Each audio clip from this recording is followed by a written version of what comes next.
Dalam nama Bapa dan Putra dan Roh Kudus. Amin. Salam sejahtera dan damai Kristus beserta kita semua. Harapan dan doa kami para suster USS, Bapak Ibu, saudara-saudari, opa oma, teman-teman muda dan anak-anak senantiasa di bawah naungan dan kasih serta kemurahan Tuhan. Pada kesempatan ini, kita akan melanjutkan katekese tentang makna doa Rosario. Dalam berdoa Rosario, kita sebetulnya bukan pertama-tama berdoa kepada Bunda Maria, tetapi kita berdoa kepada Tuhan Yesus Kristus melalui dan bersama Bunda Maria. Kita berdoa sambil merenungkan seluruh peristiwa kehidupan Tuhan Yesus selama Ia berada di dunia dan juga merenungkan kehidupan Bunda Maria. Doa Rosario adalah doa renungan yang sangat indah. Tanpa unsur renungan, doa Rosario akan kehilangan maknanya. Tanpa renungan, doa Rosario menjadi ibarat tubuh tanpa jiwa. Dan ada bahaya pendarasannya akan menjadi pengulangan kata-kata secara mekanis. Karena ini akan bertentangan dengan anjuran Yesus dalam Matius bab 6 ayat 7 mengatakan, "Dalam doamu, janganlah kamu bertele-tele seperti kebiasaan orang yang tidak mengenal Allah. Mereka menyangka bahwa karena banyaknya kata-kata, doanya akan dikabulkan."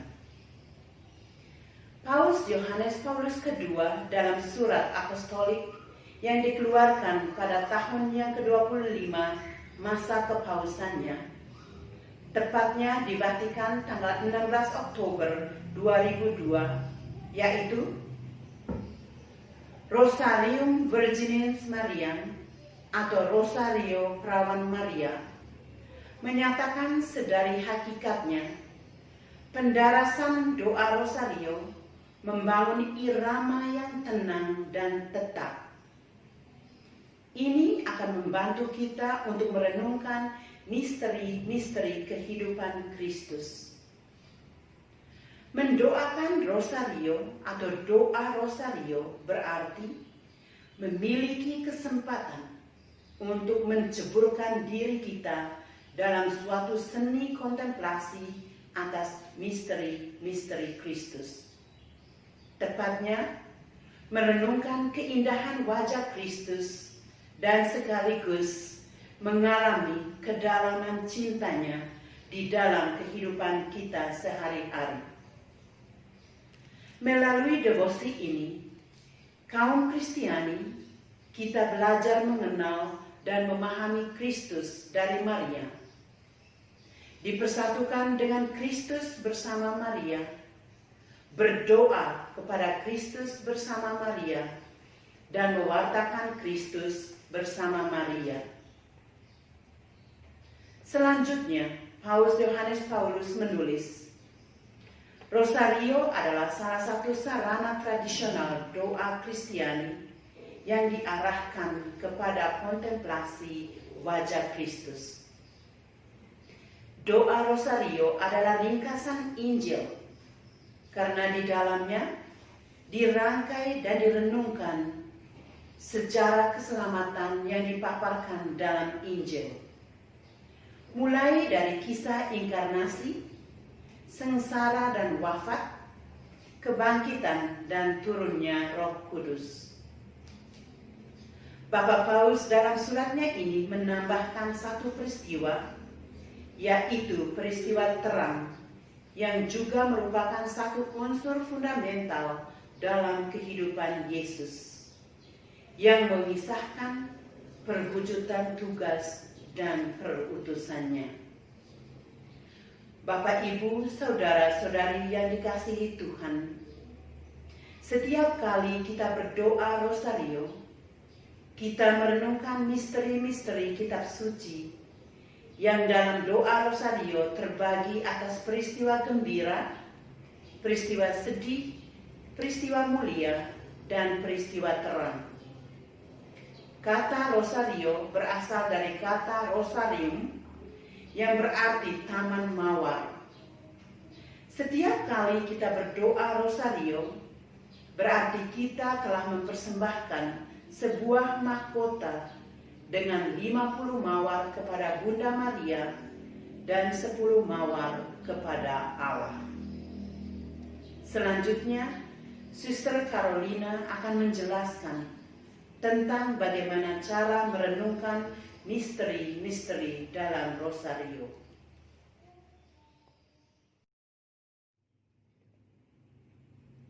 Bagaimana cara merenungkan misteri-misteri dalam Rosario? Yang pertama, berpikirlah bahwa Anda sekarang sedang bersama dengan Tuhan Yesus dan Bunda Maria. Memang harus kita berdoa Rosario seolah-olah pikiran kita melayang ke tempat lain. Maka marilah kita memohon rahmat dari Allah agar kita dapat fokus dalam berdoa. Dalam doa Rosario, kita diajak untuk mendengarkan suara keheningan yang lembut yang berasal dari Allah sendiri. Resapilah doa Rosario sebagai kebutuhan pokok hidup kita. Bayangkanlah ketika kita berdoa Rosario, kita berdoa bersama dengan malaikat pelindung kita dan berhadapan dengan Allah dan Bunda Maria sendiri. Yakinkanlah bahwa doa Rosario mampu memberikan rasa kedamaian di tengah-tengah kegelisahan dan kegelapan yang melanda hidup kita. Karena doa Rosario ini pula, para orang kudus terdorong untuk mendekatkan diri kepada Tuhan. Seperti yang dikatakan oleh Carlo Acutis, dia mengatakan bahwa berdoa Rosario adalah momen romantis bersama dengan Bunda Maria. Yang kedua, merenungkan misteri keselamatan dengan hati yang paling dalam. Dengan bantuan gambar atau visualisasi misteri-misteri, kita dapat melihat dan merenungkan peristiwa demi peristiwa dalam Rosario. Yang ketiga, merenungkan hasil buah misteri. Seluruh peristiwa dalam Rosario menceritakan hidup Yesus dan Bundanya. Misalnya pada peristiwa sedih, kita dapat merenungkan makna ucapan Maria, "Aku ini hamba Tuhan, terhadapku menurut kehendak-Mu." Kata-kata yang menyerahkan segala-galanya pada kehendak Allah. Kata-kata yang percaya bahwa kehendak Allah lah yang paling sempurna. Setiap duka cita yang diterima Bunda Maria, ia selalu menghadapinya dengan kepercayaan sepenuhnya kepada Allah. Ia selalu menerima apa yang Allah kehendaki untuk terjadi dalam dirinya. Yang keempat, menyertai doa dengan bacaan kitab suci. Paus Pius ke-12 dan Paus Paulus ke-6 sering menyebut doa Rosario sebagai ringkasan seluruh Injil. Misteri-misteri Rosario adalah misteri-misteri Injil. Jika doa Rosario diselingi dengan bacaan kitab suci, maka doa itu akan berubah menjadi doa yang luar biasa. Mungkin Rosario akan menjadi yang kelima, berdoa untuk wujud atau intensi tertentu. Doa Rosario sendiri bukan hanya cara kita untuk menjalin hubungan yang lebih dekat kepada Allah. Namun Rosario juga dapat kita gunakan sebagai cara bagi kita untuk berdoa bagi kerabat, keluarga, orang lain, bahkan musuh-musuh kita. Misalnya peristiwa-peristiwa gembira berhubungan dengan masa kecil Yesus. Maka dari itu, kita bisa berdoa bagi para orang tua dan anak-anak, bagi para ibu yang menantikan kelahiran.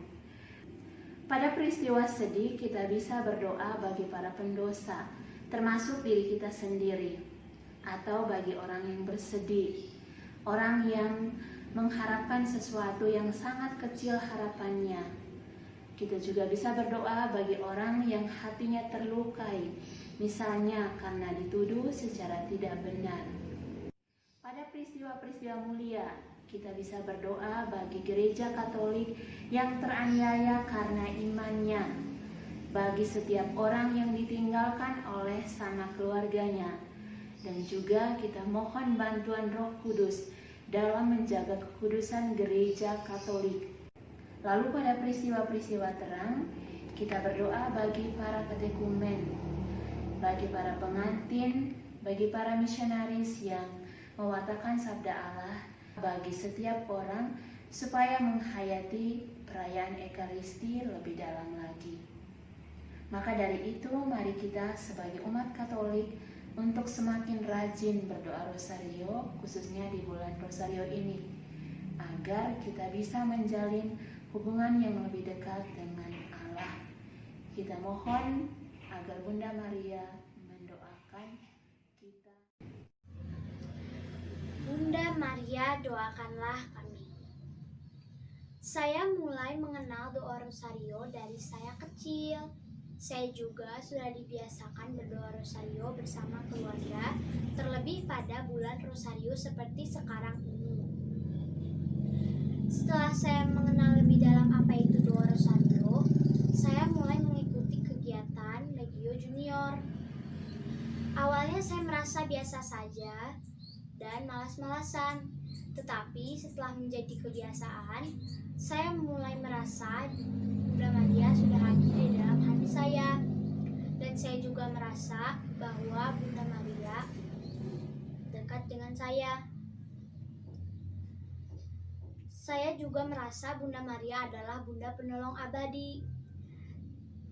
Setiap saya merasa kesusahan, saya selalu berdevosi kepada Bunda Maria. Dan saya tahu bahwa Bunda Maria akan menolong saya. Selain doa Rosario, saya juga berdoa Qur'anka bersama Mami setiap hari. Seperti pandemi sekarang, saya dan keluarga selalu berdoa bersama-sama agar kami dan seluruh orang di dunia dilindungi dari wabah pandemi ini. Saya juga mulai belajar meneladani Bunda Maria. Saya akan mempersembahkan sebuah lagu.